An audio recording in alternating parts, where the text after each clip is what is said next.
As I continue to explore the world of Crimson Desert, I've recognized that the more time that the game has been out, the less time that I have spent playing it. And there's been a little bit of like a correlation there. When the game was brand new, I probably spent, close to 30 hours in the first week playing Crimson Desert. And then the next week, I maybe spent about 15 hours playing Crimson Desert. And the 2 weeks after that, I maybe spent 15 hours playing Crimson Desert. And so it's almost like the more time that passes, the less and less time that I spend engaging with this game.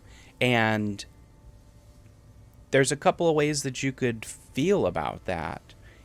From the outside, you could certainly look and maybe make the assessment that I'm not enjoying myself as much as I did when the game was brand new.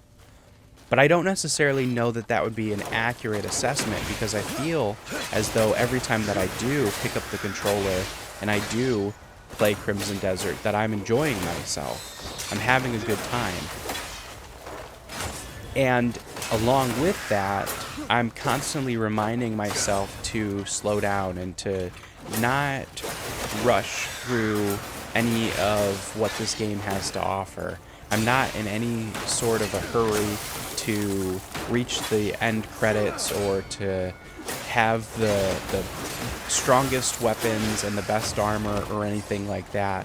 But in so many ways, the experience that I am valuing from Crimson Desert is the ability to just go out and explore and to get lost in unknown territory and come across, hidden ancient ruins or these strange, I don't know, puzzles that have been left behind by some mysterious culture or something like that. And so all of that to say that early on, spending a lot of time with the game, and as we continue to get further and further from the release date of Crimson Desert, the less time that I'm putting into the game, but that the level of quality that I'm getting out of the game has more or less remained unchanged. I don't feel as though I'm getting bored of the game. I don't feel as though there isn't anything engaging or rewarding for me to come across. It's just more so a feeling of contentedness that I'm experiencing of like, okay, I don't have to be in any sort of hurry. I don't, I don't have to rush to the end of this experience. And that's something that I know I've had difficulty with in the past. The best example that I can think of is a game like Elden Ring, which is one of my absolute favorite games of all time. And I can distinctly remember when Elden Ring released, I was on spring break while working on my master's degree. And during that time, I really just kind of threw myself into that game for 10 to 14 days, and within that time I had beaten Elden Ring, and I had beaten a substantial amount of the side content as well. I didn't feel like I rushed to the end of Elden Ring, but at the same time, looking back on it, there's a part of me that wishes that I would have slowed down and that I would have maybe enjoyed the journey more than the destination. And so that's something that I'm really trying to be mindful of as I continue to play through Crimson Desert. And so today's video, the interesting, thing that I encounter as somebody who likes making videos is that even though I've made a few previous videos on Crimson Desert, that as the viewer, you might not have seen those videos. And so even though there's a part of me that wants to pull from some of the things that I've previously said in those videos, I have to acknowledge that in a lot of ways, when you click on a video on YouTube, it's sort of being shown to you as one of one. It's not really saying, hey, here's this new video, and in order to understand or enjoy it, you have to watch these previous videos.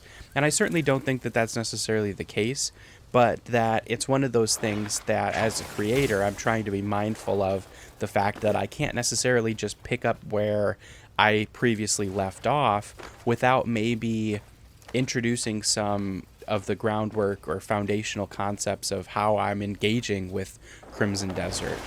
And so in a lot of ways, I've been trying to slow down and take my time, and I'm not looking up any sort of guides. I'm not, I'm not chasing after the high value items that might be right around the corner. I'm really just trying to focus on the path that I'm walking and where it's taking me and taking in everything around me. And so there have been a lot of good things that I think Crimson Desert has done. And so I wanted to take a moment to touch on some of the maybe not so good things, or maybe some of the more frustrating parts of this experience that I've at least come across, and not in a way to be overly critical of those things, but in a way to acknowledge the game's shortcomings while also demonstrating that that doesn't necessarily have to change how we feel about this experience, about this game.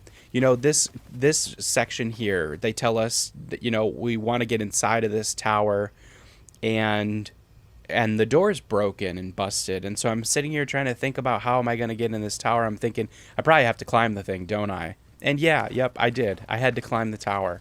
And the game didn't explicitly say climb the tower in order to use the, whatever it's called, but that was the solution to the problem at hand.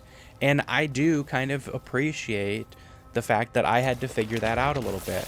But that might be something that rubs another player the wrong way. They might think to themselves, why didn't it just say climb the tower?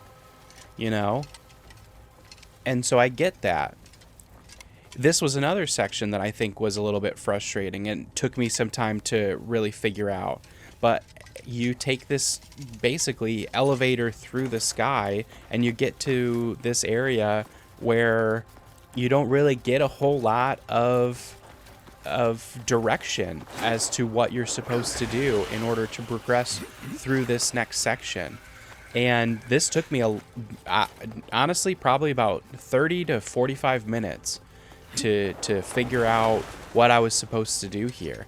And that can be frustrating, especially if you're somebody who doesn't necessarily have a whole lot of time.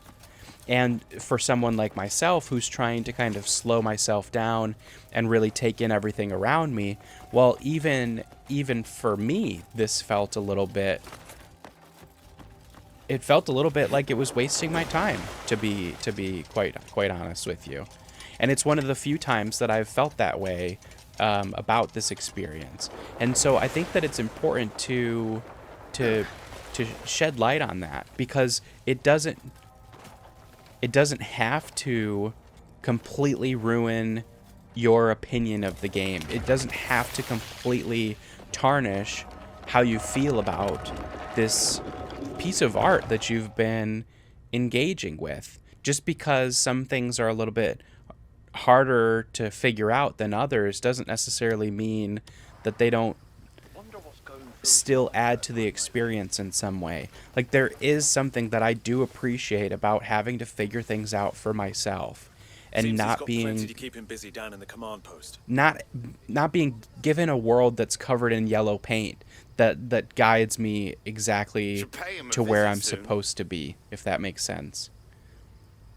The eavesdropping mechanic, I felt like, was something that maybe wasn't necessary, but at the same time, it's such a small thing that it would be silly of me to be overly critical about the eavesdropping mechanic and to say that, oh, they shouldn't have added this in because it doesn't add any value to the experience for the person playing. Like, how does this improve the experience for you?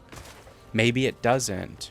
But at the same time, one of the things that I've appreciated about this game is their willingness to just do things because they want to do them. And I find that so inspirational. And I'm not just bullshitting you when I say that. I mean that I was inspired by the fact that in a lot of ways Pearl Abyss made a game and they filled it with things that they wanted to fill it with because they wanted to. And that was enough of a reason, a good enough reason for them to do it. And I think about my relationship with making videos here on YouTube, and sometimes I think to myself, why would I make that video? It doesn't add any value. And if I only think through that lens of adding value, then I sometimes forget that it's okay to just make something for the sake of making it. And that all that I really need in order to create something is the passion and the desire to do so. So I find myself coming across this castle for the first time. And I'm really excited anytime that I see a castle because I'm just wondering what's going to be in that castle for me to find.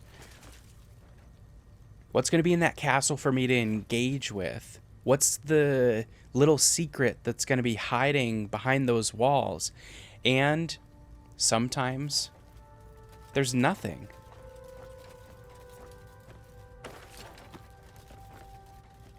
And what do you do with that when there's nothing there? What do you do with that when you were expecting there to be something of value and there's nothing? How do you reconcile with that? How does that make you feel?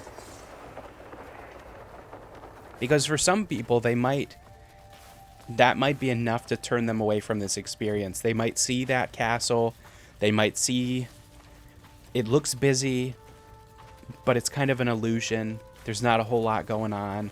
They might come down to this military encampment. They might look around and say it looks busy, but there's not much going on. All that's here for me to engage with is a poster board that could have been in any other regular town. And they would be valid in thinking that. They would be valid in feeling that.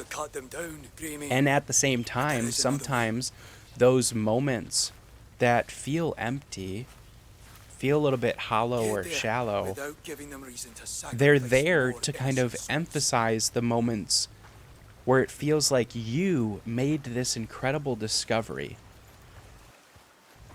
You didn't need some treasure map to follow. You just went out and explored and you used your intuition and you were rewarded. And that reward, it doesn't feel as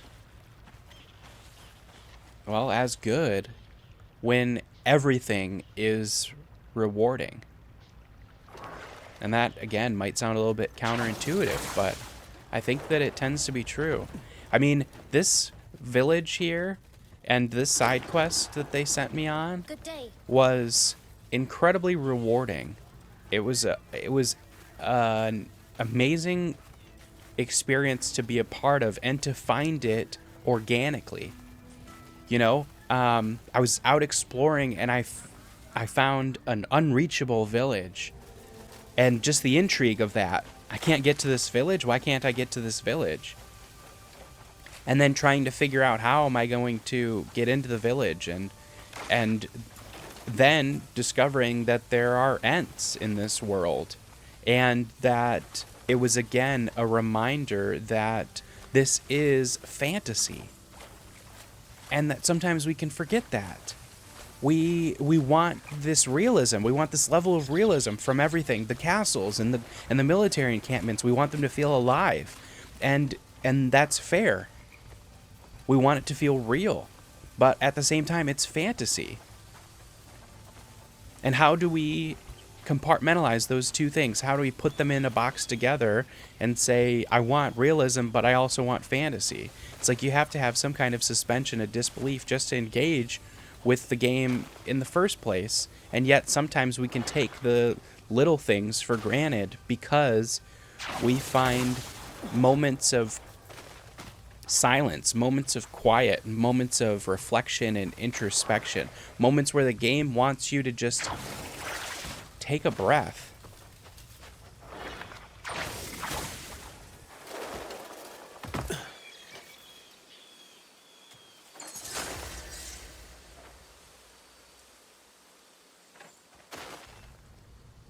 One of the fun challenges of making a video that I find myself enjoying is trying to figure out how I want to end the video. I don't script things out, and so it's kind of like I'm trying to figure out how to land the plane, and I can see about how much runway I have and how close I'm getting to the end destination, but I don't know exactly what it's going to look like until I land. And so I think about a game like Crimson Desert, and I think about all of the different elements that they incorporated that they maybe didn't need to, but that they decided to anyways. And I think about how there might be some harsh criticism for their decision to try new things and try things that are a little bit extra, a little bit unnecessary, or things that don't necessarily add value to the experience. But it's a reminder to me to do things because you want to do them. That's why I started making videos in the first place, and I got a reminder today from one of my idols that that's the important thing, is to do things because you want to do them, because that's where the value really gets added. So I want to thank you so much for being here. I have been and always will be Koobs. Peace and love, gamers.